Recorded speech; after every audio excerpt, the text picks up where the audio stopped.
Deus diz assim: e não sedes conformados com este mundo, mas sedes transformados. Diga assim: transformação. Transformados pela renovação do vosso entendimento, para que experimenteis qual seja a boa, agradável e perfeita vontade de Deus. Aleluia. Você pode se sentar, glorificar a Deus. Glória a Deus. Quantos vieram para ouvir a palavra de Deus? Graças a Deus. Eu gostaria que pela fé você dissesse isso para você mesmo. Dissesse assim: hoje é uma noite de transformação. Queridos,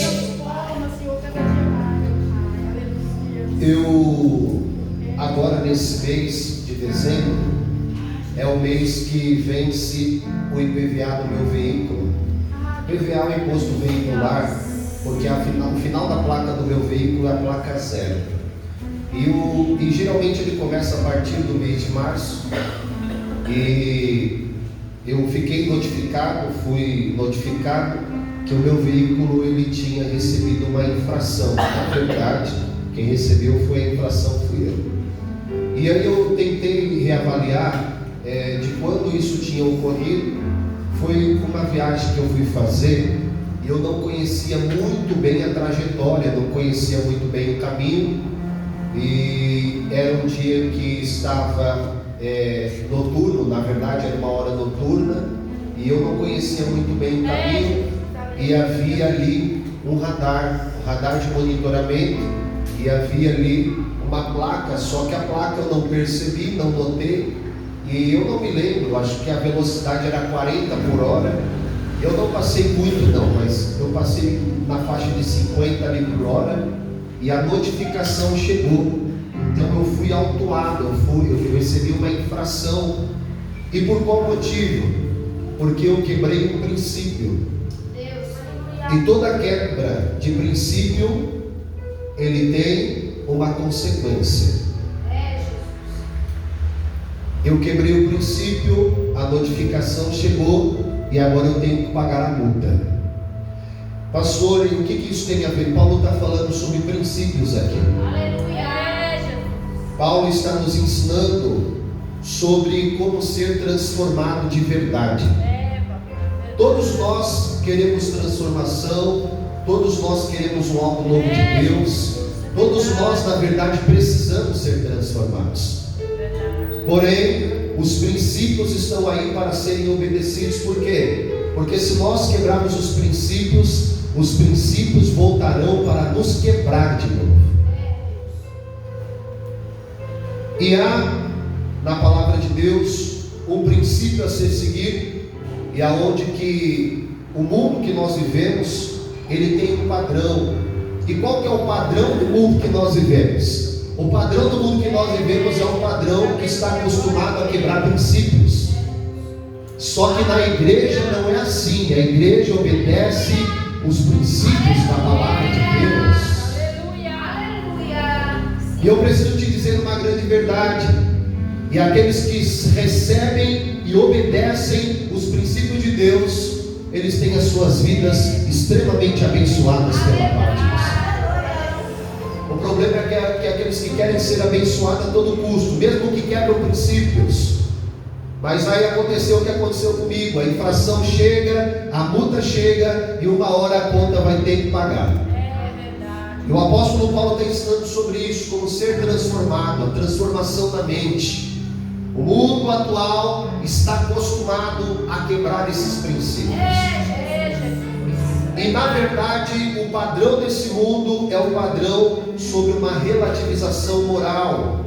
É uma relativização sobre a própria palavra de Deus. E a relativização nada mais é do que dizer que a verdade não é uma verdade absoluta. E você clica em um canal do YouTube, um canal da internet, já logo vem alguém dizer, essa semana, eu falei isso semana passada, essa semana apareceu mais uma aí na mídia dizendo sobre isso, dizendo que a palavra de Deus não é a verdade absoluta. A palavra de Deus, ela depende do tempo, ela depende da cultura, ou ela depende da experiência. E uma relativização a respeito da palavra de Deus. Quando a igreja prega e diz que a palavra de Deus é a verdade absoluta, logo Satanás aparece no cenário para tentar distorcer essa verdade. E essa semana, eu disse para os irmãos, essa semana apareceu uma pregadora conhecida dos anos 90 para os anos 2000. O nome dela é Lana Holder, assembleiana ela era. Ela era da Assembleia de Deus, casada, só que ela desviou da igreja, desviou dos caminhos do Senhor. Ela arrumou uma parceira, uma mulher, casou-se com essa mulher. E sabe o que mais? Ela fundou uma igreja. E essa igreja é chamada de igreja inclusiva. Nós temos até mesmo a filha da Gretchen lá, que está congregando com ela, e uma série de gente que está indo junto nessa onda. E qual que é o problema de tudo isso? Que ela apareceu agora, recentemente na internet, fazendo uma relativização sobre a palavra de Deus. E sabe qual que era a questão levantada? A questão levantada por ela foi uma pergunta que ela fez. E ela fez a seguinte pergunta: qual que é a base bíblica para não aceitarem os LGBTs? O problema, queridos, não é a aceitação dos LGBTs. Toda a igreja tem um compromisso, e o compromisso da igreja é aceitar a todos, sim ou não? A igreja tem um compromisso de aceitar a todos. Só que o que a igreja é instruída a não aceitar? Uma vida lançada ao lamaçal do pecado. A igreja orienta: você pode vir do jeito que você está, mas se quiser permanecer, a sua vida precisa ser transformada. Diga aí, transformação. Não, ainda que você não queira, diga transformação. E a relativização está chegando. A própria palavra de Deus diz em Isaías 59, versículo de número 2, que os nossos pecados nos afastam da presença de Deus. E Romanos capítulo de número 5, versículo de número 12, vai dizer que por um homem entrou o pecado no mundo, e todos pecaram. Todos estão destituídos da glória de Deus. E sabe qual que foi o questionamento que ela deixou? Ela disse assim: não, tem só sete textos bíblicos que fazem esse tipo de condenação. Como que 7 textos não fossem o suficiente para ter uma base bíblica? E ela disse assim: são só 7 textos, alguns textos aí espalhados. E ela deu o parecer dela, ela colocou o seu primeiro argumento. E sabe qual que foi o primeiro argumento? Ela disse assim, que a palavra de Deus disse em Gênesis 12, versículo de número 3. Ela disse assim, que Deus disse para Abraão: põe lá, Marião: e abençoarei os que te abençoarem, e amaldiçoarei os que te amaldiçoarem. Em ti serão benditas todas as famílias da terra. E sabe qual que foi a declaração? A declaração foi a seguinte: se eu sou casada com uma mulher, eu sou uma família. Então isso quer dizer que minha família também vai ser abençoada. Olha a declaração que ela disse. Olha o perigo da relativização. Olha o perigo de colocar a palavra de Deus em descrédito como a verdade. A palavra de Deus está dizendo algo muito simples: em ti serão benditas. Ela esqueceu da expressão em ti. A palavra de Deus coloca aqui a expressão em ti serão benditas todas as famílias da terra. Em ti quem? Aleluia, glória a Deus. Sobre todos aqueles que tivessem a aliança que Abraão fez. As famílias que seriam abençoadas seriam as famílias que possuíssem a aliança que Abraão fez. Só que nós precisamos perguntar para a Bíblia qual que é o conceito de família. Gênesis capítulo de número 1, versículo de número 27. Se você tem Bíblia, vamos abrir aí. Aleluia. Aleluia. Gênesis capítulo de número 1, versículo de número 27.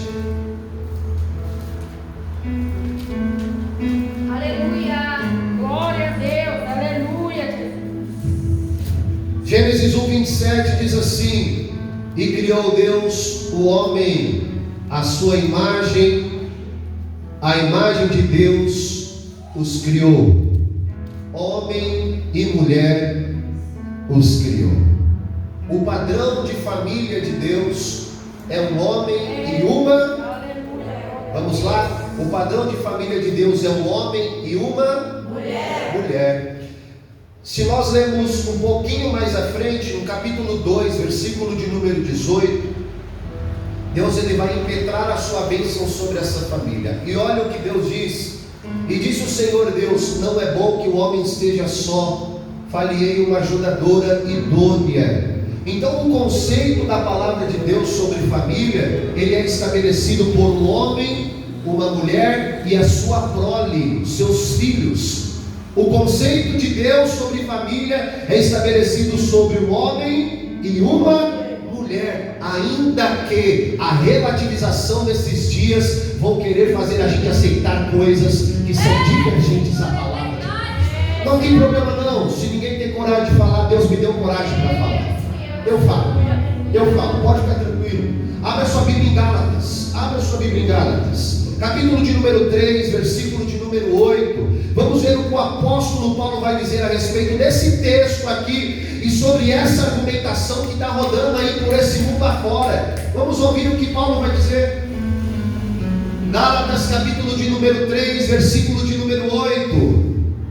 Ora, tendo a Escritura previsto que Deus havia de justificar pela fé os gentios, anunciou primeiro o Evangelho a Abraão. Abraão recebeu o Evangelho exatamente. E olha o que o texto vai dizer: e todas as nações serão benditas em quê? Aí Paulo vai explicar no versículo de número 9. Olha o que diz o verso de número 9: de sorte que os que são da fé são benditos no crente Abraão.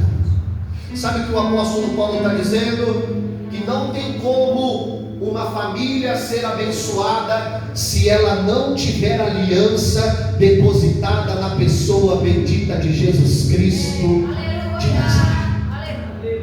Nós vemos muitas famílias, e a maior bênção de Deus que existe sobre uma família é essa família ter uma aliança firme com a pessoa bendita de Jesus Cristo. A maior bênção não é essa família ter poder aquisitivo, não é não. A maior bênção não é essa família ter um excelente emprego, não é não. A maior bênção não é essa família ter prédios, casas, uma saúde estável, porque tudo isso passa.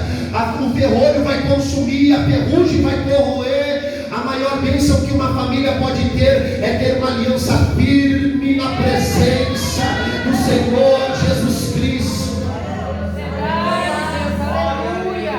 de Nazaré.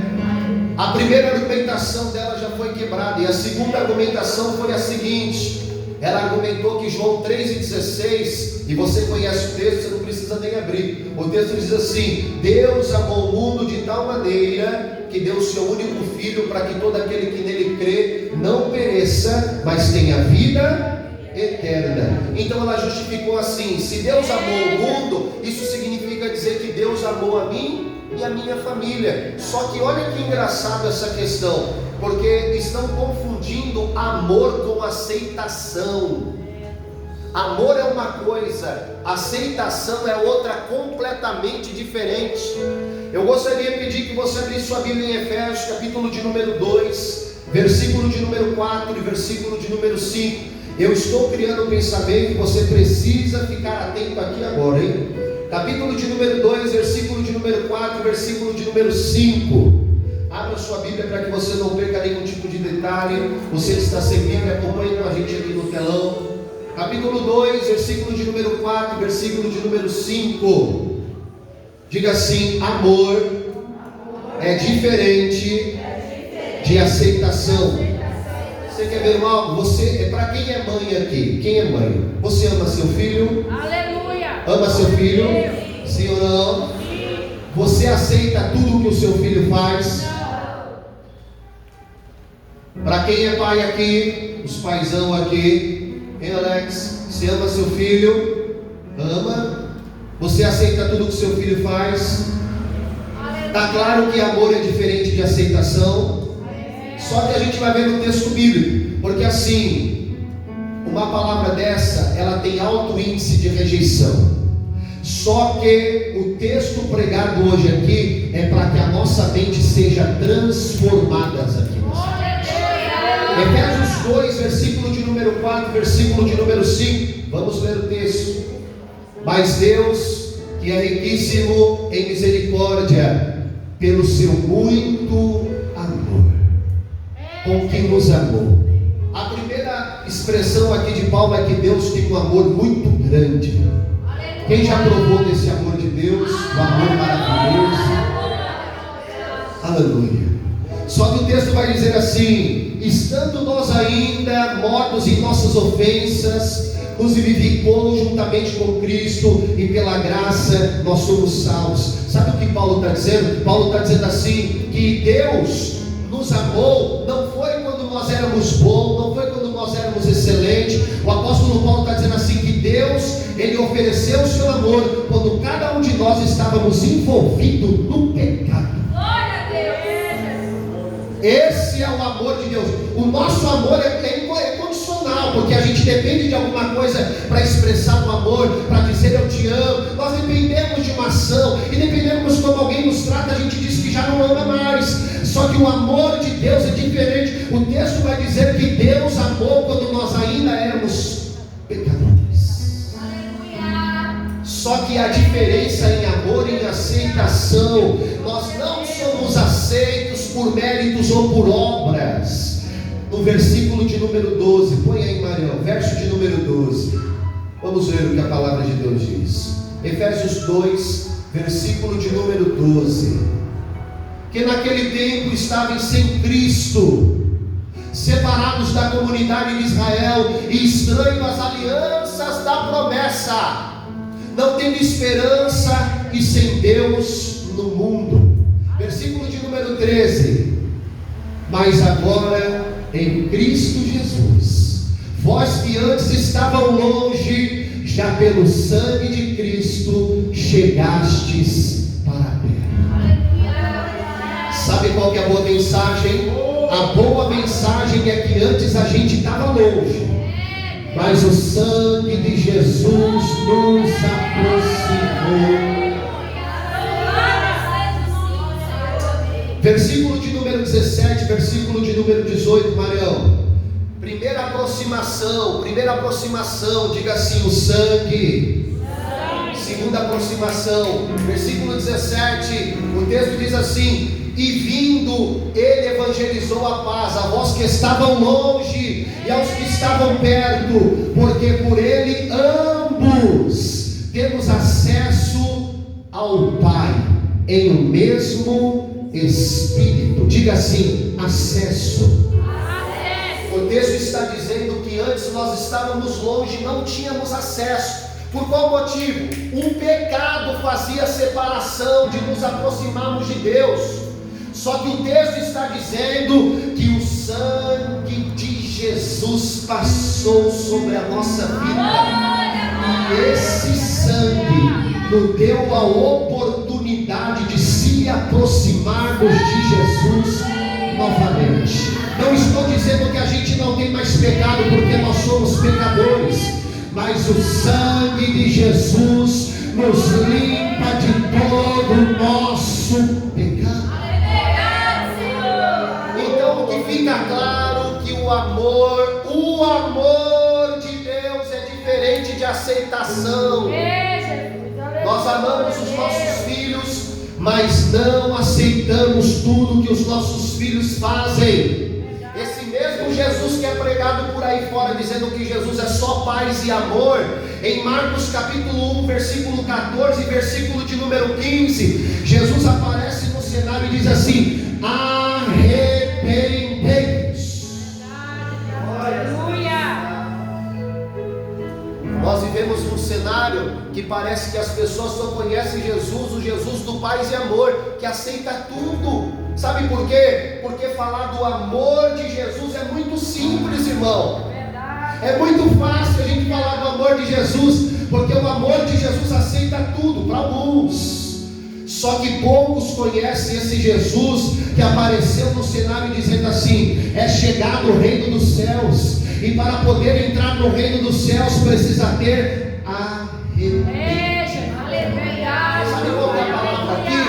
Metanoia. E sabe qual que é a palavra metanoia? Mudança de mente. E o que Paulo está falando lá em Romanos 12? Transformação. O Ariel pegou já aqui. Jesus aparece no cenário dizendo assim: a mente. Eita, eu sinto a presença dele. Sabe qual que é o maior alvo da nossa geração? A mente. Sabe qual que foi o terceiro argumento? E a gente fecha aqui, tá bom? Abre a Bíblia em Atos 10. Irmãos, eu estou te falando de uma mulher que era uma pregadora da Assembleia de Deus. Eu estou te falando de uma pessoa que saiu do meio do nosso arraial, ok? De uma pessoa que está relativizando a nossa fé e está aceitando qualquer tipo de coisa. E eu estou provando biblicamente para os irmãos que Deus nos amou de uma maneira incondicional. Ainda nós éramos pecadores, vivemos no lamaçal do pecado. O Senhor nos enxergou lá na droga, na bebida, na prostituição, na balada, na loucura. Deus nos enxergou lá naquele momento. E o amor dele não aumenta porque a gente está andando agora no seu caminho. Não! O amor dele continua o mesmo. A palavra de Deus diz que ele é imutável, gente. Se Deus mudasse o amor dele por nós, ele era negociável. E o nosso Deus não negocia por ninguém. O amor de Deus é incondicional. Só que o amor de Deus não aceita tudo. Ficou claro aqui? Ficou claro aqui, irmãos? Está comigo ou não está, irmão? Vamos para o terceiro argumento. Atos 10, Maria, verso 34. Atos 10, verso de número 34. Falar de mudança de mente não é fácil, então preciso que você fique comigo, fique ligado. Aleluia. O texto diz assim: e abrindo Pedro a boca, disse: reconheço por verdade que Deus não faz acepção de pessoa. Só que ela parou aqui. Ela disse assim: Deus não faz acepção de pessoa, então eu e a minha digníssima esposa somos aceitas. Só que o texto de Atos 10:34 não está falando desse tipo de acepção. Atos 10:34, Pedro está dando ensinamento que o evangelho seria pregado a Cornélio. Só que Cornélio ele era gentil e a palavra só era distribuída para judeu. No versículo de número 35 ele vai explicar isso melhor. Olha o que está escrito: mas que lhe é agradável aquele em qualquer nação. O que Pedro está dizendo é a respeito de judeu e de gentil, é sobre nação. E na sequência, olha o parâmetro que ele coloca: o teme e o faz o que é justo. Esse tipo de acepção que Deus está falando na sua palavra é que Deus não faz acepção para a salvação de pessoas. Deus ele salva o branco, Deus ele salva o preto, Deus ele salva o amarelo, Deus ele salva o indígena, Deus ele salva o magro, Deus ele salva o gordo. Deus não faz acepção de pessoas para poderem ser salvos. Mas isso só é possível se confessar Jesus como Senhor e Salvador da sua vida. Aí eu vou te dar um texto e a conclusão fecha por aqui por enquanto. Abra sua Bíblia em Romanos capítulo de número 1. Vamos ver se Deus não se deixa contradizer. Vamos ver em Romanos capítulo de número 1 o que a palavra de Deus diz. Romanos capítulo de número 1, versículo 24. Olha o que o texto diz.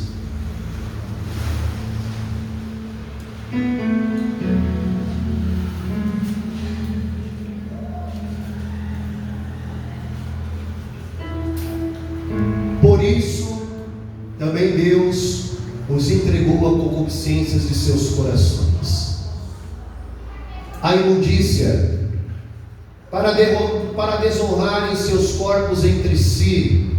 Verso de número 25, Mário, por favor. Pois mudaram estes a verdade de Deus em mentira. Diz assim, diga assim por favor: relativização. Eles mudaram a verdade de Deus em mentira e honraram, verso número 25, e honraram e serviram mais a criatura do que o Criador, que é bendito eternamente. Amém. Verso 26. Por isso Deus os abandonou às paixões infames, porque até as mulheres mudaram o uso natural, no contrário à sua natureza. E semelhantemente, também os homens, deixando o uso natural da mulher, se inflamaram sensualmente ou por sensualidade uns com os outros, homens com homens, cometendo torpeza, recebendo em si mesmo a recompensa que convinha seu erro.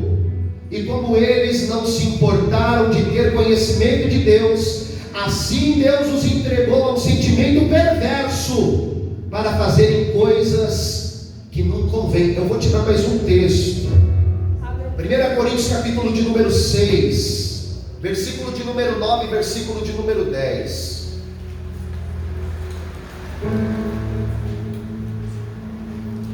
1 Coríntios capítulo de número 6, versículo de número 9, versículo de número 10. Não sabeis que os injustos não herdarão o reino de Deus?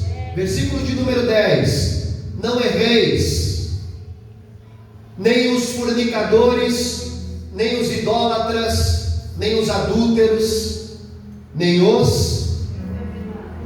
Pode ler aqui no telão junto comigo que fica melhor. Nem os efeminados, nem os sodomitas, nem os ladrões, nem os avarentos, nem os bêbados, nem os maldizentes, nem os roubadores herdarão o reino de Deus.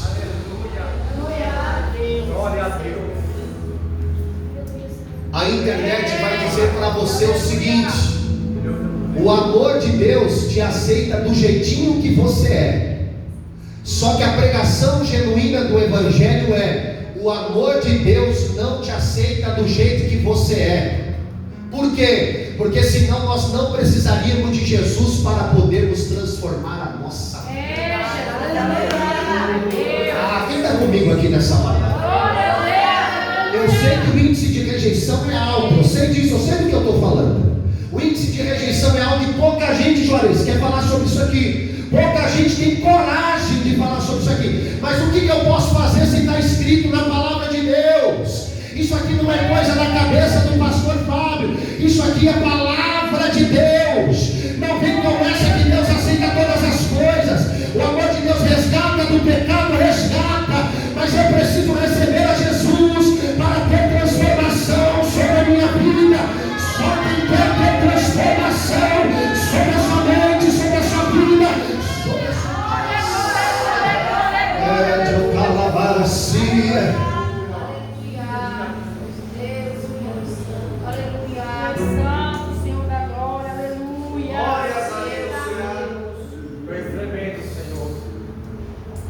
Esse Jesus que estão dizendo aí por aí afora que Jesus é paz e amor, é um Jesus que não existe na Bíblia.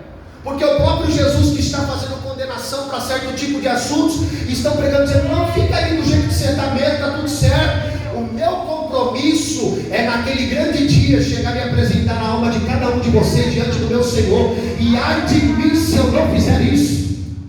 Como pastor desta casa, eu preciso te orientar a respeito da verdade, da palavra de Deus. Eu poderia estar dizendo aqui, recebe a chave, recebe isso, recebe, todo mundo estaria aqui explodindo de dar glória a Deus. Mas eu venho continuar a dizer que o caminho continua sendo apertado para entrar no reino de Deus. Estou cansado desse evangelho fajuto, mentiroso, que as pessoas entram na igreja e não têm vida mudada, transformada, ficam no pecado anos e anos. E não param.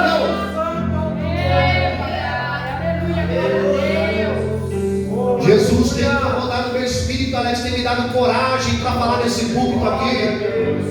Estou cansado de ouvir pregação, dá 100 que você recebe 1000, e está indo tudo para os templos, para as paredes, está indo tudo para as pessoas gastarem. Eu rogo que Deus levante homens e mulheres lugar melhor, esse lugar se chama céu, e Jesus está voltando para buscar a sua igreja, e Ele não tarda, Ele já está chegando, e nós somos assembleianos e acreditamos no arrebatamento da igreja, e é iminente. A qualquer momento Jesus trata nesse céu, e a trombeta vai arrebatar o sonho. Tem mais alguém que tem essa esperança bendita? De que Jesus a qualquer momento trata, e tudo vai ficar, e que fique o anticristo, e que fique o anticristo. Os governos já estão sendo montados, igreja. Os governos já estão sendo montados. Só que isso não começou aqui não, viu? Isso não começou aqui não. Isso aqui começou lá no livro do Gênesis. A serpente não negou a Deus, mas a serpente vai interpretar a Deus. Olha o que ela diz: não foi isso que Deus disse. Foi isso mesmo que Deus disse? Veja que ela não vai colocar a negação sobre a existência de Deus, porque a estratégia dela mudou. Ela não vai negar assim, Deus existe ou não existe, mas ela vai interpretar a Deus. Ela vai dizer em Gênesis 3, capítulo 3, verso de número 1: foi isso mesmo que Deus disse? Colocando um ponto de interrogação na cabeça de Eva, para confundir a sua mente. O primeiro ataque espiritual da história não foi contra uma pessoa, mas foi contra o significado da palavra de Deus. Você consegue entender isso? Que o primeiro ataque não foi contra uma pessoa, não foi. O primeiro ataque da serpente foi contra o significado da palavra de Deus. Então a luta dela não é para destruir a palavra de Deus. Aleluia. A tática da serpente não foi destruir a palavra de Deus. Sabe qual foi a tática da serpente? Vamos fazer a palavra de Deus mais flexível. A tática dela lá no Éden não foi: eu vou destruir a palavra de Deus. Mas sabe o que eu vou fazer? Eu vou fazer a palavra de Deus mais aceitável, mais flexível. E me parece, irmãos, que nós entramos na geração onde a serpente está fazendo tudo de novo. Os ataques na nossa universidade já mudaram. Eles não estão mais negando a existência de Deus. Eles até estão dizendo assim, não, deixa eles dizer que Deus existe, pode deixar dizer que Deus existe, só que a gente está com uma nova tática. E qual que é a tática que está vindo nova? A gente faz a palavra de Deus mais flexível. Os nossos universitários podem encher a cara no bar de sexta-feira, fazer o que eles querem, saírem, se prostituírem, só que a palavra de Deus vai dizer que eles são aceitos do jeito que eles são. A negação mudou. Eu não sei se você perdeu, não sei se você percebeu, mas me parece que a tática está voltando novamente. E sabe qual que é o problema? Está sendo enrustida, espalhada no meio da igreja.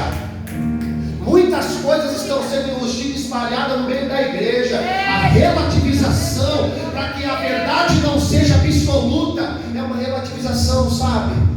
A verdade ela pode ser vista de dois modos, de dois pontos, depende do contexto, depende da época, depende do momento, depende da pessoa. Só que Jesus, como uma navalha bem firme, bem forte, no deserto, acaba com a história da serpente dizendo: está escrito.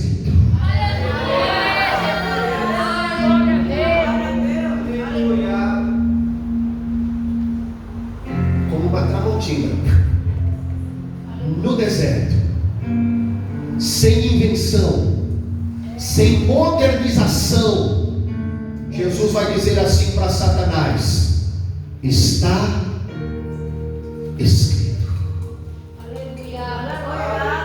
E aquela briga da tentação que Satanás ia fazer com Cristo: se tu és o Filho de Deus, transforma essas pedras aqui em pães. Jesus não brigou, Jesus não foi para cima com palavras. Jesus só disse para ele: minha briga com você não é física, mas é do mundo espiritual. Aleluia. E eu só tenho uma coisa para te dizer, Satanás: está escrito. Aleluia. Eu estou declarando. Aleluia. Daqui a pouco tempo vocês vão estar na faculdade, entrando sobre a faculdade.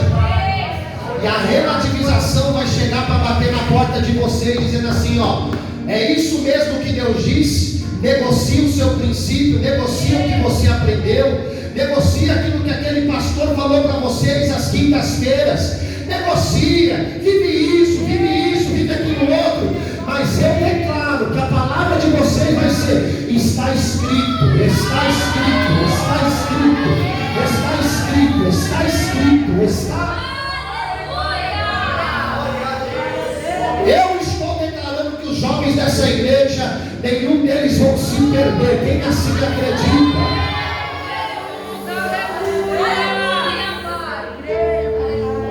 Por quê? Porque nós estamos ensinando a verdade. Nada podemos senão pela verdade. Jesus derrotou a serpente com a palavra: está escrito. E sabe o que acontece? A serpente dos dias atuais, me parece que ela está dizendo assim, ó: não, eu não preciso dizer para você pecar, para você se entregar. Eu só preciso te dizer algo. É só uma nova leitura desse texto. Esse texto aí, se só lê de uma maneira nova, de uma maneira diferente. Eu quero só te apresentar um Deus mais atual. Só que a palavra de Deus vai dizer no livro de Malaquias que o nosso Deus, Ele não muda. Uma das suas características é que Ele é imutável. E nele não há sombra de variação alguma. Eu estou declarando nesse mundo espiritual. Se Deus me deu esse texto, é porque alguns de nós estão sofrendo ataques dessas áreas. E a palavra de Deus que você precisa dizer é: está escrito. Sem invenção, sem modernismo.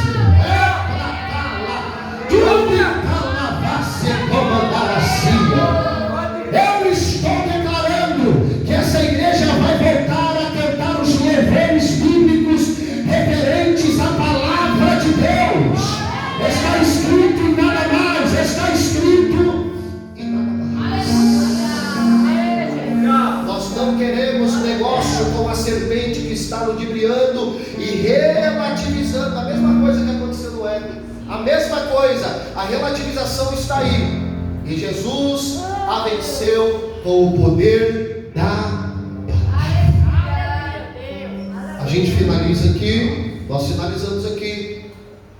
Em Mateus capítulo 4, Jesus venceu com o poder da palavra. Por 3 vezes Jesus vai dizer: está escrito. Glória a Deus, aleluia. Em Mateus capítulo de número 11 acontece um cenário interessante. Abra comigo e a gente fecha aqui. Mateus capítulo de número 11, versículo de número 2, o texto diz assim: E João, ouvindo no cárcere falar dos feitos de Cristo, enviou 2 dos seus discípulos a dizer-lhes: És tu aquele que haveria de vir, ou devemos esperar por outro? Alguns defendem aqui, irmãos, que João ele estava um pouco confuso por causa do cárcere, no momento que ele estava vivendo. Eu prefiro a interpretação que o apóstolo João, ele pede para que os seus 2 discípulos vão até os discípulos de Cristo, ou pergunte para Cristo se era ele que haveria de vir, porque o ministério de João já ia ter fim por ali. João logo na sequência ele iria morrer, e os discípulos de João não poderiam mais segui-lo. Os discípulos de João deveriam seguir a Cristo. É como se João estivesse dizendo assim: o meu ministério vai encerrar aqui, mas está chegando alguém que é maior do que eu aí na frente. João está dizendo: é eles quem você tem que seguir. Só que quando chegam para Cristo para perguntar se era ele de fato, aquele quem haveria de vir. Sabe como Jesus respondeu, irmãos? No verso número 4, vamos ler. Sabe o que Jesus respondeu? Jesus respondeu assim: e Jesus respondendo, disse-lhe: ide anunciar a João as coisas que ouvistes e vedes. Por quê? O cego vem, e os coxos andam, e os leprosos são limpos, e os surdos ouvem, e os mortos são ressuscitados, e aos pobres são anunciado o Evangelho. Jesus poderia dizer assim: sou eu mesmo, aquele que haveria de vir. Só que por que Jesus recita essa expressão? Porque esse texto aqui é uma profecia do profeta Isaías. Capítulo 35, Mário, abre aí. Capítulo 35, verso número 4, Isaías 35. Aleluia. Isaías 35, verso de número 4. Olha o que o profeta messiânico vai dizer a respeito de Jesus. Dizei aos turbados de coração: sede fortes, não temais. Eis que o vosso Deus virá com vingança, com recompensa de Deus. Ele virá e vos salvará. Verso de número 5. Então os olhos dos cegos serão abertos, os ouvidos dos surdos se abrirão. Verso 6. Então os coxos saltarão como servos, e as línguas dos mudos cantarão, porque as águas arrebentarão no deserto, e ribeiros do ermo. Sabe o que Jesus está dizendo? Houve uma dúvida a respeito da sua identidade. Jesus não vai responder de outra maneira. Sabe o que Jesus vai dizer? Jesus vai dizer assim: sabe quem fala sobre a minha identidade? Eu pareço os discípulos de João assim: quem, Jesus? Quem é que fala a respeito da sua identidade? Jesus vai dizer assim: a própria palavra do meu Pai vai revelar a minha identidade para vocês.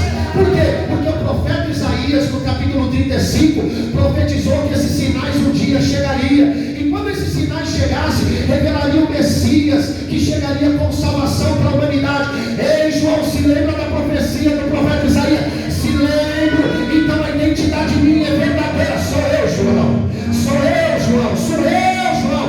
Eu que estou abrindo vista aos cegos, João.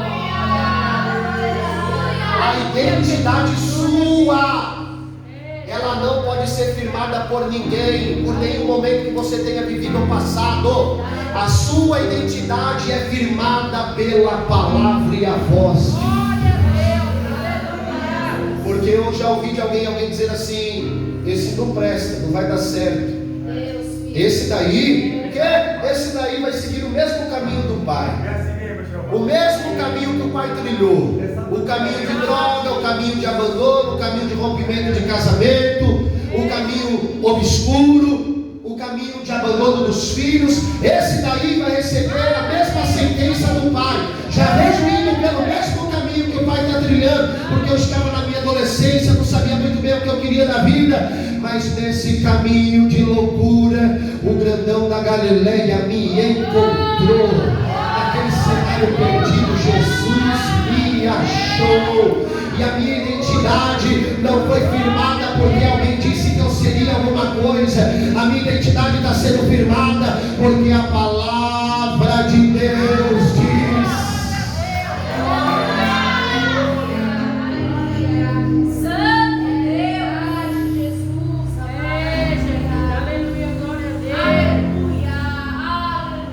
A palavra diz que não vale encantamento contra Israel, não vale feitiço contra Jacó. É, Jesus, verdade. Glória a Deus. Aleluia. Eu estou declarando que qualquer tipo de maldição desse mundo espiritual pode lançar, pode bater tambor, pode jogar praga, olho gordo, o que for, dizer que não vai dar certo, dizer que não vai prosperar, dizer que é só mais um. Eu estou declarando que a palavra de Deus está quebrando todo tipo de maldição que foi lançada sobre a tua casa, sobre a tua família, sobre os teus negócios, sobre a tua vida, sobre os teus filhos, sobre os teus netos, sobre a tua saúde. Eu estou declarando sobre a sua vida espiritual que a palavra de Deus diz: mulher, recala, dia. Eu sinto que o mundo espiritual está se movendo de uma maneira diferente. Eu sinto que o Senhor está movendo alguma coisa espiritual aqui diferente. E nenhum tipo de maldição irá de te pegar.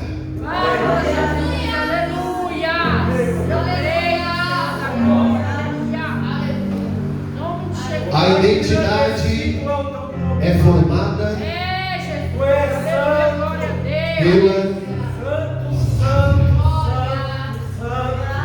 A sua briga tem que ser: está escrito. Está escrito. Está escrito. E a relativização, ela vai ficando para trás. E a igreja vai avançando.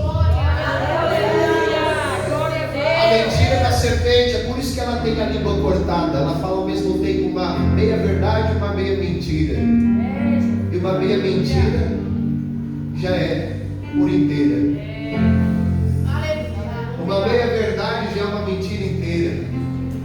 A relativização está chegando nesses últimos dias. Mas o apóstolo Paulo está dizendo em Romanos 12:2: é noite de transformação sobre a sua mente. No seu lugar, fique de pé. Glória a Deus, aleluia, aleluia. Aleluia, amado, aleluia. Glória, glória, glória, glória, aleluia, Deus. Aleluia. Aleluia, Senhor. Aleluia, glória a Deus. Quantos aqui dos meus irmãos têm a plena certeza e a convicção, se não fosse por causa de Jesus, você já teria desistido? Todos entendem isso? Quantos dos meus irmãos aqui têm a convicção, se não fosse por causa de Jesus, você já teria parado de adorar, já teria largado tudo, como dizem aí fora, já teria chutado o pau da barraca? Quantos aqui dos meus irmãos compreendem que se não fosse por Ele, você já teria voltado para trás, você já teria voltado para o mundo? Mas aqui, quantos dos meus irmãos entendem? Quantos dos meus irmãos entendem que foi Jesus quem segurou nas suas mãos? E como a dona Carla diz, né? Não somos nós que seguramos na mão dele que a gente solta, mas é ele quem segura na nossa mão. E nós temos a convicção que foi por causa dele. Eu gostaria de pedir com que você fechasse os seus olhos, e nós vamos fazer uma oração. Uma oração de agradecimento ao Senhor, que foi por causa dele, que nós não desistimos, que nós não voltamos. Se nós chegamos até aqui foi porque a graça do Senhor nos ajudou, nos fortaleceu. Eu gostaria que você fechasse os seus olhos e orasse comigo agora. Senhor meu Deus, nós temos a convicção, Pai, que o Teu Espírito tem nos ajudado muito. Nós estamos agradecidos porque se não fosse as suas mãos, nós já teríamos voltado para trás. Mas sabemos que o Teu amor tem nos auxiliado e nos fortalecido para sermos guiados pelo caminho da Tua verdade, Pai. Nós te agradecemos no nome de Jesus.